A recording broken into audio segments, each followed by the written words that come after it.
I want to talk to your father about a mugging incident involving him. Is he at home now? Yes, he's here. Do you want to see him? The police officer seemed puzzled by my tone for a moment, but eventually said, "Please, let me see him." So I led the police officer into the house and opened the door. "My father is here," I said.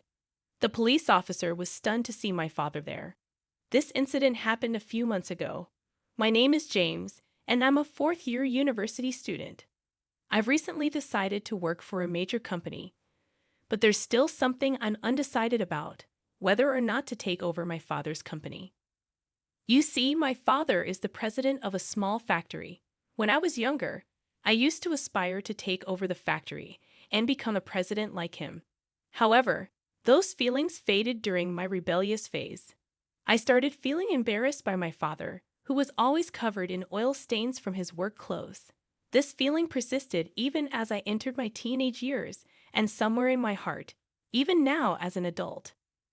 Despite that, working part-time jobs has given me a newfound respect for my father, who works hard while supporting many employees and their families. But still, I couldn't shake the feeling that a salaryman in a suit, working hard, is cooler than my father. One day, while shopping with my father, we were suddenly called out from behind. James, my father, and I turned around together. There stood a man around my father's age named Jack. "Long time no see," he said. It turned out Jack was a high school classmate of my father's and happened to be on an outside sales trip, wearing a suit representing a famous large company. After revealing his impressive job, Jack asked my father, "Did you take over the family business after all?" My father replied, "Oh yeah, we're still managing somehow." Jack scoffed. "That dirty little factory of yours. You've become quite something as its president, and you're only a high school graduate. That's impossible. You really are pathetic." I was shocked by Jack's words. Although I knew my father had taken over the factory after graduating from high school, I never expected a classmate to mock him like that. Nonetheless, Jack continued to smile silently at my father. No, unfortunately, I didn't manage to make my father's factory bigger. Despite my high school dreams of taking over the company and expanding it, I lacked the necessary business sense, and that dream didn't come true. Laughs. I guess I couldn't help it. I'm good with my hands, but my head isn't very business savvy. However, it's a relief that we didn't go bankrupt. Jack seemed to find the situation amusing, laughing heartily and playfully slapping my father on the shoulder. "You're good with your hands, but your head isn't very good. But it's good that you didn't go bankrupt. I thought guys like you were going bankrupt," he chuckled. After exchanging some more banter, Jack mentioned he had more work to do and suggested catching up at the next reunion. With that, he left, leaving my father looking a bit awkward. He turned to me and suggested, "Shall we go?" We resumed our shopping, but at that moment, I couldn't help feeling that my father's work was being mocked, and I didn't offer any rebuttal. The balance between taking over my father's company and continuing to work for a famous large company tilted heavily towards the latter. A few weeks later, by chance, my father's alumni association was held at the bar where I worked part-time. The place was bustling with customers, and I didn't have many opportunities to attend to the table where my father's alumni association was taking place.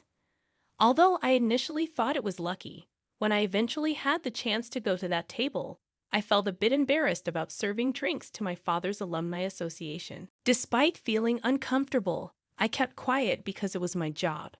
Our bar had private rooms, and when I arrived at the table where my father's alumni association was being held in one of the rented-out large rooms, my father, who happened to be near the entrance, greeted me with a smile. "Oh, James, are you his son?" My father asked the woman next to him, who then introduced me as his son. I politely greeted them and arranged the drinks on the table. With eyes resembling my father's and a serious demeanor similar to his, I served the drinks while his drunken classmates teased me, and I awkwardly laughed along. Jack, who was sitting at a table nearby, noticed us and chimed in. "We met recently too, James, right? Are you planning to take over your father's small factory?" I answered honestly, no, I'm still thinking about it. With an alcoholic breath that disgusted me, Jack loudly proclaimed, "Stop it. Your father's company is nothing special. James should work for a company like me instead of taking over such a company." He then proceeded to brag about his career history, but something seemed off. He had claimed to be in sales when we last met, but now he said he was the head of accounting. Sensing this discrepancy, I kept quiet, knowing it could be troublesome to point it out. However, my father, in his drunken state, spoke up, asking, "Has your department changed since we last met?" "It hasn't been that long. A few weeks ago, was it an urgent transfer? Did sales not suit you?" Jack looked flustered and nodded, admitting, "Yes, that's right. Sales wasn't for me. As soon as I transferred, I became the head of accounting." My father pointed out that the company Jack boasted about had been absorbed by a foreign company, and its accounting department was based overseas. This revelation drew laughter from the crowd. Embarrassed and regretful, Jack mumbled, "I'll go home," and left with heavy footsteps.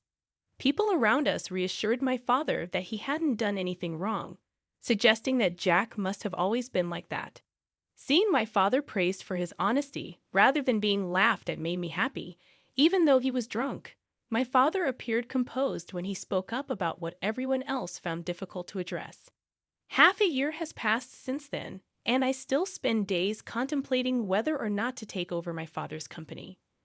My confusion only deepens day by day, and honestly, I don't know what to do. One day, while relaxing at home, the intercom rang. Since my mother wasn't there, I went to the entrance. "Yes, hello," I said. "You're James?"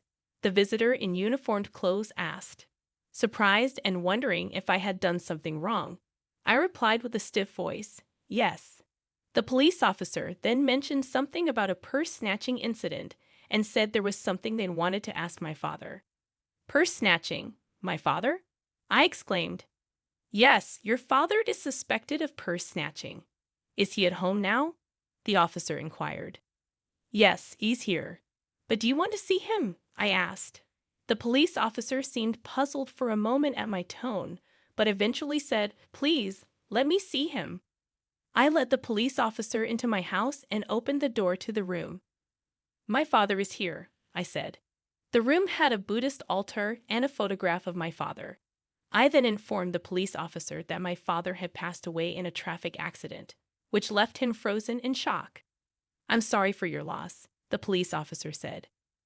Curious, I asked who had accused my father of purse snatching, but the officer replied that it was personal information and couldn't be disclosed. After apologizing to me several times, the police officer left. A few days later, while working at my father's factory to fill the void left by his absence, Jack barged in. "Take me to your father. Return what he stole," he demanded loudly, his voice overpowering the noise from the large machines in the factory. I was surprised, and so were the other employees who stopped working and looked surprised. I addressed Jack, saying, "My father isn't here." Jack insisted. "Then call him out right away. I'm having trouble because your father snatched something from me." I heard a voice from one of the employees murmuring, "Purse snatching? Is it our president?" But Jack remained adamant, crossing his arms and refusing to budge. He kept shouting, "Give me your father." In response, I questioned him. "My father is not the kind of person who would snatch purses. Are you sure you're not mistaken?" Jack insisted, "No, it was definitely your father. He must have been jealous of me working for a big company and snatched my bag. Fortunately, I didn't have my wallet or anything with me at that time, but it's unforgivable that he snatched something in the first place. The police are useless, so I came here myself to talk to him." I inquired about the timing of the incident, and Jack decisively replied, "About 2 weeks ago." The employees began to stir, seemingly confused by the commotion.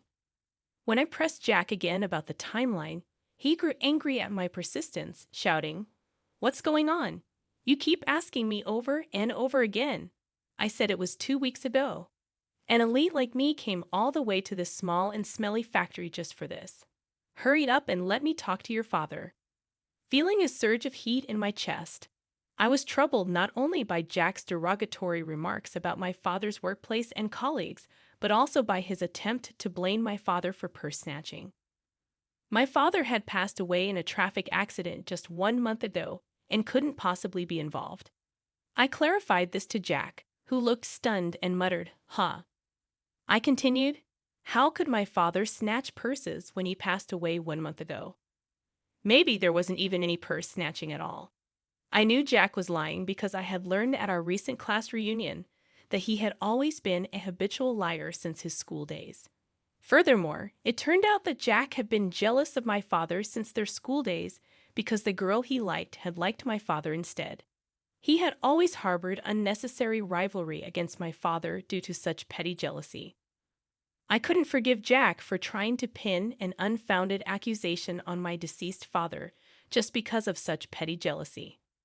As Jack continued to insist on his claim, someone else started shouting from another direction, "Your president wouldn't do something like that. Our president is someone who dresses seriously and walks around like an honest person." Sure, the reason why we are always short-handed is that the president teaches technology and encourages independence. He was a good person who always thought about the staff and business partners without thinking about profits. Voices praising my father rose one after another, and I was honestly moved. I felt ashamed of myself for ever thinking that my father's work was embarrassing. My father was a president who was respected by his staff and loved enough to be protected, even in such a situation. Jack's eyes filled with tears as he heard the voices of the factory workers defending my father. I delivered the final blow. The fact that you tried to frame my father for a lie. I will definitely consult with the police. With that, Jack raised his voice and fled from the factory. Later, as promised, I went to the police to report that my father had been falsely accused by Jack. The evidence was a recording of Jack's statement made by one of the staff members, who had been thoughtful enough to record the argument. Thanks to this evidence, the police acted quickly, and Jack was caught in no time. Jack's lie about accusing someone of a crime became his own crime, and he ended up in jail for a while. I felt relieved that he got what he deserved. A few days later, someone claiming to be Jack's wife came to our house with a gift box to apologize to me and my mother. When I asked if it was because of what happened at the reunion that Jack had framed my father, Jack's wife sighed and confirmed that it was. She revealed that Jack was actually an elite who had been fired from his company and had been struggling to find a job. His obsession with being an elite led him to lie about his status. But when he got drunk, he ended up embarrassing himself with inconsistent lies. He began to resent my father and decided to frame him. Disgusted by his ridiculous reason for lying, I learned that Jack's wife intended to divorce him. Jack apparently had no children, so even if he got out of jail, no one would be waiting for him. After graduating from college, I decided to take over my father's company. One reason was because I was worried about the management of the company since my father had just passed away. Another reason was because I couldn't forget the voices of the staff members who had protected my father when Jack lied about him. I wanted to become a president who is loved and respected by staff members like them. That incident became a turning point for me. Belonging to the Faculty of Business Administration, I could manage the part of management that my father wasn't good at, but I had to learn from staff members about technology. They taught me many things, saying, "If it's for your son," and they also told me many stories about my father.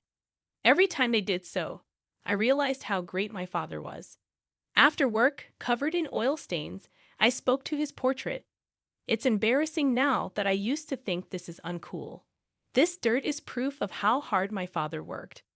I'll do my best to become a president like you, and I'll definitely make your dream come true. I spoke to his portrait again and felt like my father smiled. I'm going to work hard from now on to become a president like him. I want to fulfill my father's dream of expanding the town factory that has been passed down since my grandfather's generation.